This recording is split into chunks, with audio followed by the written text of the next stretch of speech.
Rồi, trong video ngày hôm nay thì chúng ta sẽ cùng nhau review, đánh giá Oppo Reno 14, một con máy mà cá nhân tôi nghĩ là sẽ khá là hot trong thời gian sắp tới. Lý do thì chưa cần biết con máy này nó có những gì đâu. Lý do cực kỳ đơn giản thôi. Đấy chính là đây là con máy đánh dấu sự quay trở lại của Sơn Tùng MTP trong vai trò là đại sứ thương hiệu của Oppo, cụ thể sẽ là dòng Reno 14 series. Vậy thì bỏ qua cái câu chuyện Sơn Tùng làm đại sứ đi nhá, thì liệu con Oppo Reno 14 này nó có những gì, nó có đáng mua hay không, thì tất cả sẽ được tôi giải đáp một phần nào đó trong video ngày hôm nay. Ok, mời các bạn xem intro và chúng ta sẽ cùng nhau bắt đầu vào video luôn nhá.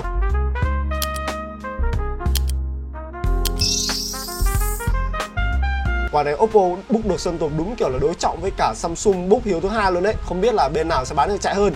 Nhưng mà bây giờ chúng ta sẽ cùng nhau quay trở lại con Reno 14 này đi. Ở thời điểm hiện tại, nếu như mà các bạn mua tại những cái cửa hàng ví dụ như là Cellphone S ấy, thì giá đang để đâu tầm khoảng là hơn 15 triệu, 15 triệu chí luôn đấy, gần 16 triệu. Và tất nhiên là những cái hãng điện thoại như kiểu Oppo, nếu như mà các bạn mua những cái đợt đầu như thế này thì sẽ có được giảm giá thông qua những cái chương trình ưu đãi giảm trực tiếp luôn, hoặc thậm chí là các bạn hoàn toàn có thể thu cũ đổi mới lên đời thì sẽ được giảm tới tầm khoảng là 1-2 triệu, và cũng sẽ có cả tặng những phần quà như kiểu là loa Bluetooth các thứ. Anh em không lấy quà thì sẽ được giảm thêm mấy trăm k hay sao ấy. Thì nói chung nếu như mà các bạn trừ hết tất cả các quà cáp này kia đi thì có lẽ là giá sẽ rơi tầm khoảng là 15 triệu gì đấy, hoặc là dưới 15 triệu một tí, kiểu 14 triệu 900. Tôi cứ làm tròn là 15 triệu đi nha. Thì cá nhân tôi thấy nha, với cái mức giá này trên thực tế thì Reno 14 nó sẽ gặp khá là nhiều đối thủ luôn. Ví dụ như trong phân khúc mức giá này chúng ta sẽ có là Galaxy S24 Plus này, chúng ta sẽ có Xiaomi 14T Pro này, chúng ta sẽ có là iPhone 15 này. Vậy thì con Reno 14 này nó có những cái điểm gì nổi bật để có thể đấu lại với những cái đối thủ khác trong cùng phân khúc mức giá này? Thì có lẽ thiết kế sẽ là cái điểm nhấn mà cá nhân tôi thấy khá là hay ở trên con Reno 14. Ở trước đây những cái dòng Reno 12 hay là 13 thì anh em cũng đã biết rồi, luôn luôn sẽ có một cái phiên bản đặc biệt. Ví dụ như là với phiên bản Reno 14 này thì cái màu trắng ấy, chúng ta sẽ có một cái họa tiết rất đẹp phía phần mặt lưng này luôn. Cái họa tiết này theo như Oppo có chia sẻ thì đây là họa tiết đuôi cá, nhưng mà cá nhân tôi thấy thì nó lại giống như là kiểu là họa tiết lông vũ hoặc là cánh bướm hơn các bạn ạ, hoặc là giống như đuôi của mấy con chó ấy. Chứ còn đuôi cá thì thực ra là hơi khó tưởng tượng, bởi vì có nhiều loài cá khác nhau mà. Ví dụ như là mấy con cá lau kính thì đuôi nó đâu như này đâu. Nhưng mà thôi, đấy là hãng truyền thông như thế. Còn cảm nhận đẹp xấu hay là cảm nhận liên tưởng đến cái gì thì tùy theo suy nghĩ của mỗi người nhá. Nhưng mà về mặt cơ bản thì nếu như mà các bạn mua phiên bản màu trắng này ấy, thì nó cũng là một cái điểm nhấn khá là hay. Nhưng mà nó sẽ là hay cho những anh em nào mà dùng trần không đeo ốp thôi nhá. Chứ còn các bạn mua về đeo ốp xanh đỏ tím vàng vào thì thôi cũng chịu luôn đấy. Và cái điểm mà cá nhân tôi thích nữa đấy chính là cái thiết kế của nó làm vuông, phẳng, và tất cả mọi thứ đều được làm nhám luôn. Từ khung viền này cho đến cả phần mặt lưng này, cho đến cả cái cụm camera nhá. Các bạn có thể thấy là tất cả mọi thứ họ làm nó đơn giản, nó không kiểu dạng như là ít chi tiết hay là kiểu nhẹ nhàng tinh tế đâu nha, nó nhiều chi tiết cực kỳ luôn. Nhưng mà mọi thứ nó sắp xếp một cách nó khá là thuận mắt ấy, vậy nên là cái cảm giác nhìn nó đẹp lắm, nhìn nó sang cực kỳ luôn. Anh em cầm trên tay thề luôn là ai cũng phải ngước nhìn luôn đấy. Còn về cảm giác cầm nắm thì cá nhân tôi thấy là cảm giác cầm nắm của nó khá là ok. Trọng lượng của con máy này nó chỉ nặng đâu đấy tầm khoảng là hơn 180g thôi, hình như là 184g gì đấy. Do đó là cái cảm giác cầm thì nó cũng khá là ok, nó không quá nặng mà nó cũng không quá nhẹ. Dùng lâu thì nó cũng không bị mỏi tay giống như là những cái con máy nó quá to đâu. Bên cạnh đó thì với việc mà tất cả mọi thứ được làm vuông vức này cũng như được làm nhám, vậy nên là nó cũng sẽ hạn chế bám mồ hôi và dấu vân tay rất là nhiều. Và cái thiết kế này thì tôi thấy là hợp cho cả nam lẫn nữ luôn. Anh em học sinh sinh viên, các bạn trẻ thì khả năng cao là sẽ khá là thích cái phong cách thiết kế ở trên con máy này. Và tất nhiên nha, với mức giá rơi tầm khoảng hơn 15 triệu thì chúng ta cũng sẽ có khung viền được làm từ kim loại luôn. Đây, làm từ kim loại, làm từ nhôm luôn, chứ sẽ không phải là khung viền nhựa. Do đó là cảm giác thiết kế của con máy nó cũng sẽ sang hơn, nó không bị cảm giác rẻ tiền. Thì đây cũng là cái phong cách mà con Reno 13 cũng đã làm được rồi. Con Reno 14 chỉ đơn giản là duy trì cũng như là phát huy thêm mà thôi. Tiếp đến là về phần màn hình thì tôi thấy là dựa trên thông số kỹ thuật nha, màn hình của con Reno 14 với cả màn hình con Reno 13 nó chẳng khác nhau mấy các bạn ạ. Chúng ta vẫn có kích thước màn hình là 6,59 inch này, chúng ta cũng sẽ có tần số kép 120, chúng ta cũng sẽ có luôn cả tấm nền AMOLED. Chỉ có điều hình như là cái độ sáng của nó cao hơn một tí mà thôi. Nhưng mà tầm này tôi nói thật, mấy cái con mà trong phân khúc mức giá trên 15 triệu thì độ sáng tôi thấy là nó cũng ngang kèo nhau à, đều khoảng hơn 1000 nit. Vậy nên là các bạn dùng ở trong nhà hay là ngoài trời thì tôi thấy là nó cũng đều ok la hết. Và tất nhiên là dòng Reno vẫn duy trì một cái kiểu thiết kế màn hình làm bo cong đều ở tất cả các góc cạnh luôn. Trên thực tế nha, nếu như mà bảo là cái khung viền này mỏng thì cũng không hẳn đâu. Vẫn có những cái con máy khác ở trong phân khúc mức giá này mỏng, ví dụ như là Xiaomi 14T Pro này, nó cũng mỏng không kém. Nhưng mà được cái là nó mỏng đều, vậy nên là cảm giác nhìn khá là ok. Do đó cá nhân tôi cũng không có quá nhiều điểm để nói về màn hình của con máy này, bởi vì nó cũng gọi là trung bình những cái mẫu điện thoại trong phân khúc mức giá 15-16 triệu mà thôi. Khả năng hiển thị của nó đẹp, có hỗ trợ Wi-Fi L1, anh em hoàn toàn có thể xem video ở độ phân giải cao, có hỗ trợ HDR luôn. Nói chung là tất cả những gì liên quan đến giải trí, liên quan đến hiệu ứng thị giác khi mà chúng ta xem phim, xem YouTube, lướt TikTok ở trên màn hình của con máy này thì tôi thấy là rất là ngon. Yếu tố tiếp theo mà tôi muốn chia sẻ với các bạn đấy chính là về phần hiệu năng. Thì đây tôi cũng có chấm điểm số AnTuTu của con máy này rồi. Trang bị bên trong thì chúng ta sẽ có con chip là Dimensity 8350. Thì nếu như mà so về mặt hiệu năng nha, con máy này khả năng cao nó còn yếu hơn so với cả Galaxy S24 Plus luôn. Còn so với cả Xiaomi 14T Pro hay là iPhone 15 thì chắc là không có cửa rồi. Bởi vì đây anh em cứ nhìn cái điểm số AnTuTu đi, nó chỉ rơi tầm khoảng là hơn 1,2 triệu điểm mà thôi. Và với cái điểm số này ấy, thì tất nhiên là các bạn vẫn có thể chơi game khá là ngon. Với những cái tựa game ví dụ như là Liên minh huyền thoại tốc chiến này hay là PUBG Mobile thì tôi thấy là chơi không thành vấn đề gì cả, chơi rất là mượt. Thậm chí là với tựa game PUBG thì tôi thấy là nó tối ưu khá là ngon luôn nha. Ví dụ như là nếu như mà các bạn để cái mức đồ họa là mượt thì FPS của nó có thể đạt được đến mức là 90, tức là giới hạn Plus này là FPS nó lên được đến 90 luôn. Và nhờ đó thì cái trải nghiệm khi mà chúng ta chơi game với mức FPS là 90 nó rất là mượt, nó rất là ngon luôn. Nó sẽ mượt mà hơn rất là nhiều so với việc là chúng ta chỉ chơi được ở mức cực độ, giống như là nhiều con máy khác trong phân khúc mức giá này thường chỉ hỗ trợ đến mức cực độ là căng thôi. Hơi tiếc là không lên được hẳn 120 FPS là siêu giới hạn đấy, nhưng mà thôi 90 thì cũng là ok rồi. Và tôi nói thật là với những cái tựa game kiểu tầm trung trở xuống như kiểu là PUBG hoặc là tốc chiến ấy thì con máy này nó chơi khá là ngon, không có một cái vấn đề gì để phàn nàn cả. Còn nếu như mà các bạn muốn chơi những cái tựa game nặng hơn như kiểu là Genshin Impact thì sao? Thì câu trả lời là các bạn vẫn có thể chơi được, nhưng chúng ta sẽ không thể nào chơi được giống như là những cái con máy chỉ thiên về mặt hiệu năng, như kiểu là Poco S7 Pro này hay là Xiaomi 14T Pro này. Những cái con đấy kiểu toàn đấm về mặt hiệu năng thì rõ ràng là nó sẽ ăn đứt so với cả con Reno 14 này rồi. Còn các bạn mà muốn chơi Genshin Impact mà tốt nhất ấy, thì cá nhân tôi thấy là các bạn chỉ nên để cái mức setting đồ họa tầm trung mà thôi. Đây ví dụ như tôi đang để này, tất cả mọi thứ đều để tầm trung và bật 60 fps lên thì tôi thấy là nó duy trì khá là ngon, dao động đấy tầm khoảng là từ 50 cho đến 60 fps. Thì đây cũng là một cái con số mà chúng ta hoàn toàn có thể chấp nhận được để có thể chơi tựa game này một cách mượt mà và thoải mái trong thời gian dài. Nói chung về mặt cơ bản thì khả năng chơi game ở trên con Oppo Reno 14 thì cá nhân tôi đánh giá ở mức là khá tốt, có nghĩa là phù hợp so nhu cầu chơi game của đại đa số mọi người mà không yêu cầu quá khắt khe về mặt đồ họa. Thì anh em vẫn hoàn toàn có thể chơi một cách khá là ok la. Còn tất nhiên là bên trong nó cũng sẽ hỗ trợ những cái công cụ giúp cho các bạn có thể chơi game ngon hơn, ví dụ như là sạc trực tiếp, sạc nhánh các thứ này đấy, hoặc là những cái tính năng khác. Cá nhân tôi thì không chơi game ở trên điện thoại quá nhiều, vậy nên là tôi sẽ show ở đây cho các bạn tham khảo xem là cái tính năng nào thì nó sẽ quan trọng với các bạn nhất nhá, để phòng trường hợp là các bạn mua con máy này về để chơi game. Còn trong trường hợp nếu như mà các bạn không mua con máy này về để chơi game mà các bạn chỉ sử dụng với những cái nhu cầu cơ bản như kiểu là lên mạng xã hội, lướt TikTok, xem phim rồi duyệt web các thứ ấy, thì tôi thấy là nó rất là mượt. Con máy Reno 14 này cũng đã được nâng cấp lên ColorOS 15 rồi, do đó là cái phản hồi của nó này, giao diện các thứ, vuốt chạm, lướt lủng các kiểu, tôi thấy là nó mượt lắm. Không biết là trong tương lai dùng 1-2 năm như thế nào, nhưng mà trước mắt sau khoảng 5 ngày mà tôi sử dụng con máy này thì tôi thấy là mượt, không có vấn đề gì cả. Đây này, anh em thấy vuốt chạm này, ống mở này, animation các thứ này, nó mượt đét luôn. Rất ít khi xảy ra cái hiện tượng khựng hay là giật lag nhá. Đây là cái điểm cộng mà tôi thấy là ColorOS làm rất tốt trong vài năm trở lại đây luôn. Do đó nếu như mà nhu cầu của anh em không chơi game thì con Oppo Reno 14 này cũng là một cái sự lựa chọn khá là ok, khá là an toàn ở trong cái phân khúc mức giá của nó là 15 đến 16 triệu gì đấy. Rồi, bây giờ chúng ta sẽ cùng nhau nói về camera của con máy này. Cái phần này thì tôi sẽ nói hơi kỹ một tí, do đó là anh em kiên nhẫn một tí nhá. Bởi vì cá nhân tôi thấy nhá, dòng Reno nói riêng cũng như là điện thoại Oppo nói chung ấy, thì thường họ sẽ all in hết vào camera luôn. Không all in vào phần cứng thì cũng sẽ all in vào thuật toán. Bằng chứng là năm nay nếu như mà các bạn nhìn về mặt thông số kỹ thuật thì camera của Oppo Reno 14 so với cả Reno 13 nó đã nâng cấp ở camera tele với độ phân giải đến tận là 50 megapixel rồi. Và cá nhân tôi cũng đã chụp rất là nhiều tấm ở đây. Ở trong điều kiện để đủ sáng ấy, thì cái điểm cộng lớn nhất đấy chính là nó có một độ chi tiết rất là tốt luôn. Dù là các bạn chụp ở ống kính 1x, 2x hay là 3.5x thì cái độ chi tiết cho ra khá là ngon. Kể cả khi mà chúng ta zoom lên như thế này thì các bạn vẫn thấy được rất rõ những cái chi tiết của cái cây cỏ các kiểu này, hay là cái khả năng cân bằng trắng của nó, cái khả năng xử lý HDR cũng ngon nha. Ví dụ như là những cái vùng tối nó sẽ không bị quá tối, mà những cái vùng sáng thì nó cũng không bị cháy. Nhờ đó chúng ta vẫn có thể nhìn thấy được những cái chi tiết ở những cái vùng sáng này. Ví dụ như là cái ô này các bạn vẫn nhìn thấy cái chi tiết của cái ô đúng không?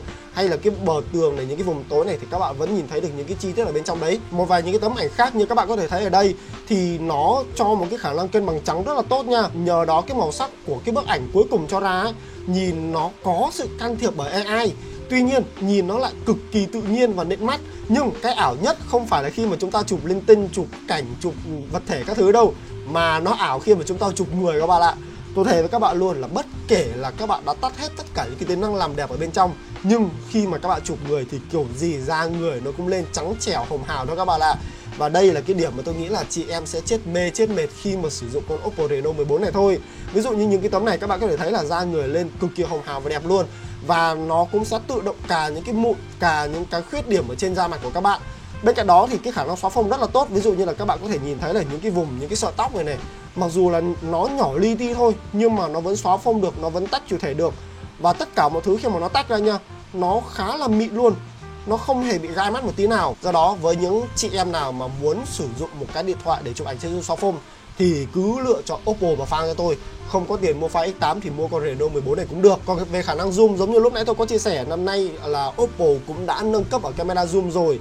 Và khi mà chúng ta vào bên trong giao diện camera, chúng ta sẽ có là 2x. 2x này thì nó sẽ crop từ 1x nhé. Và chúng ta sẽ có là 3.5. 3.5 sẽ là camera tele. Và khi mà chúng ta chụp ở 3.5, đây ví dụ như các bạn nhìn những cái tấm hình này thì cái độ chi tiết của nó cũng đã ngon hơn rất là nhiều. Kể cả khi mà tôi zoom lên như thế này thì nó cũng không hề bị vỡ ảnh, không hề bị noi, không hề bị nhòe một tí nào luôn. Đây là cái điểm cộng khi mà Oppo đã nâng cấp lên camera tele là 50 megapixel các bạn ạ.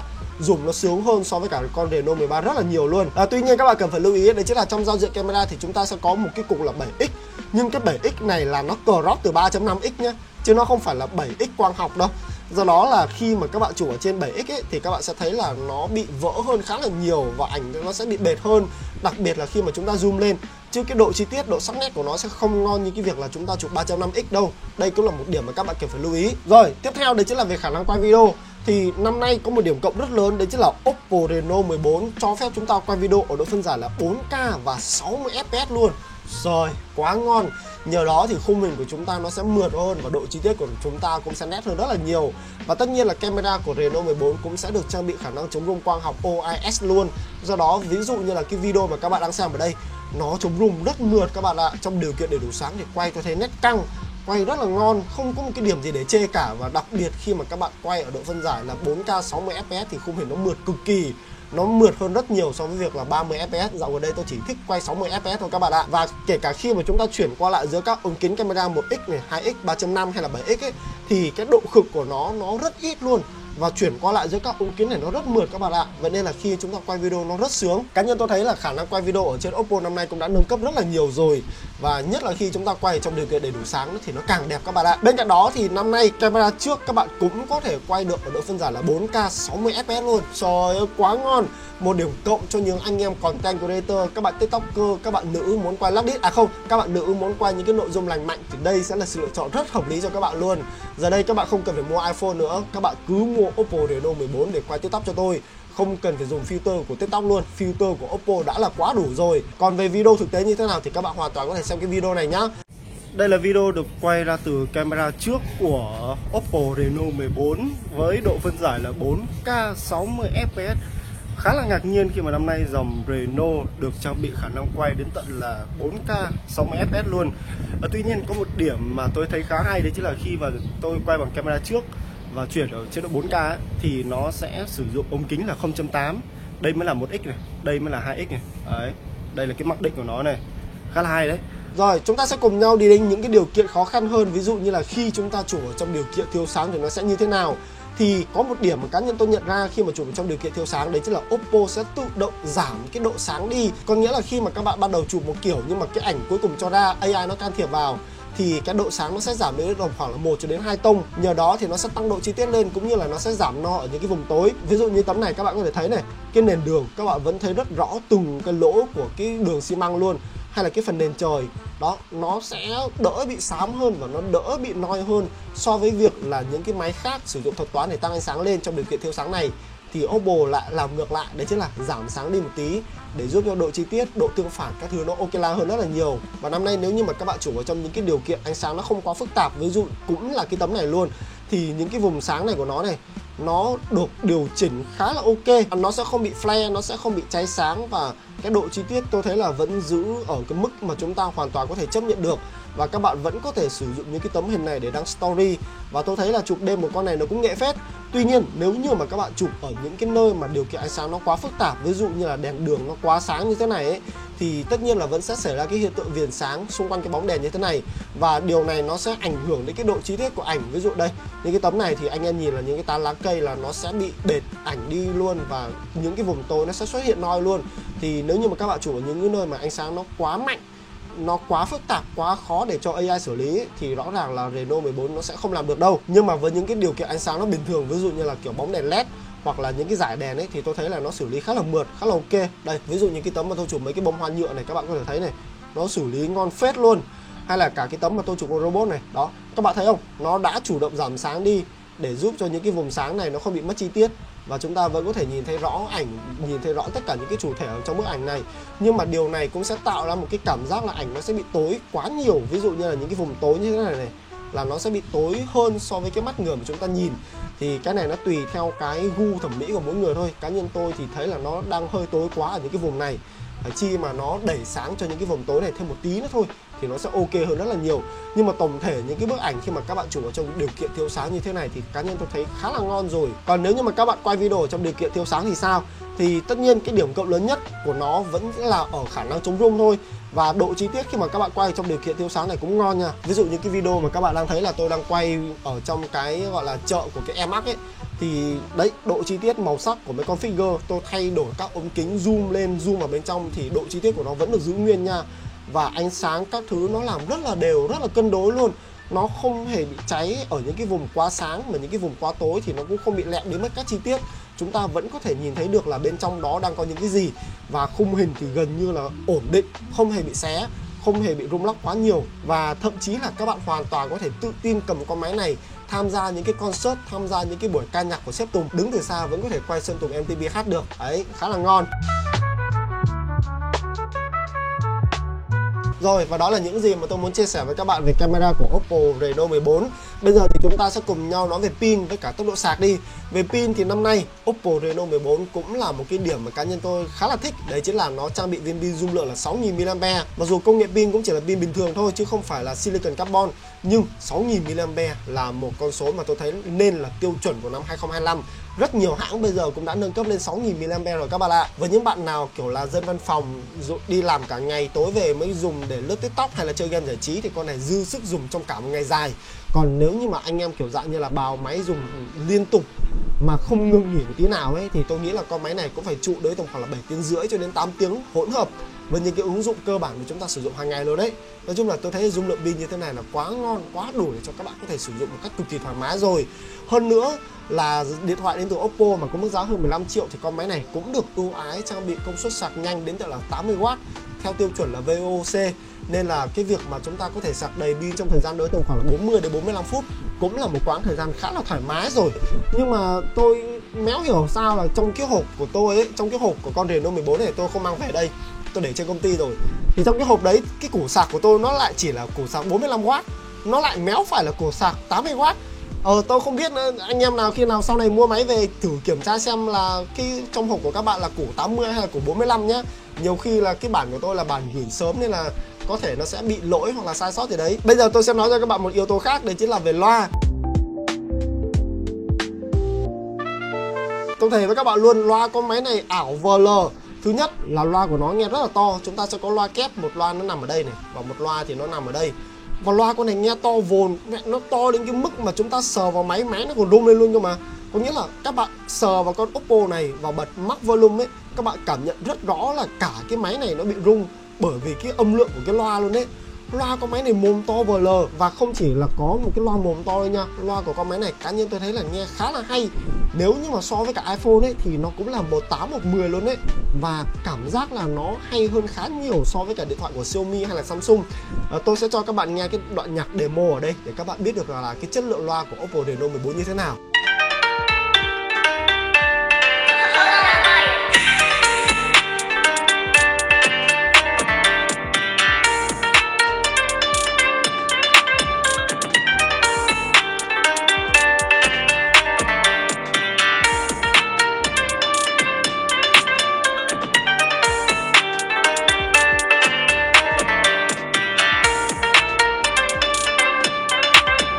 Và đó là tất cả những gì mà tôi muốn chia sẻ với các bạn về Oppo Reno 14.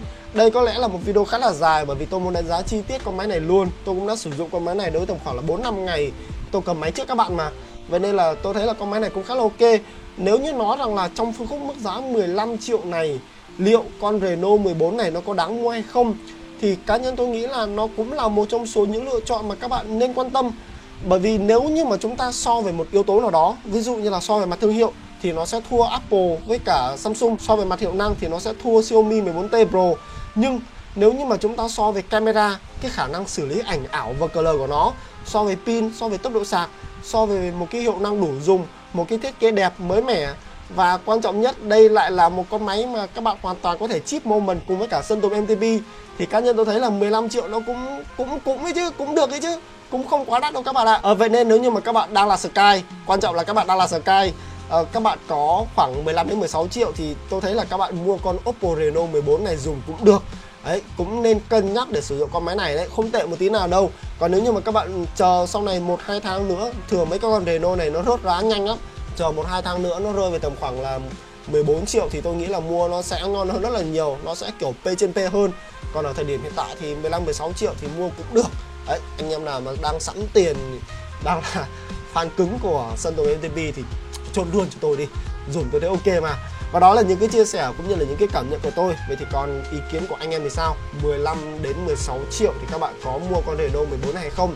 Hay là các bạn sẽ mua những con máy khác, những cái con máy mà tôi vừa mới kể ở trên ấy? Thì các bạn cứ để lại ngay dưới phần bình luận của video này. Tôi đọc hết, và cái nào tôi thấy hay thì tôi sẽ trả lời các bạn. Còn cái nào tôi thấy không hay, cái nào tôi thấy chửi tôi thì tôi xóa. Thế thôi. Đấy, tạm biệt mọi người và hẹn gặp lại mọi người những video lần sau.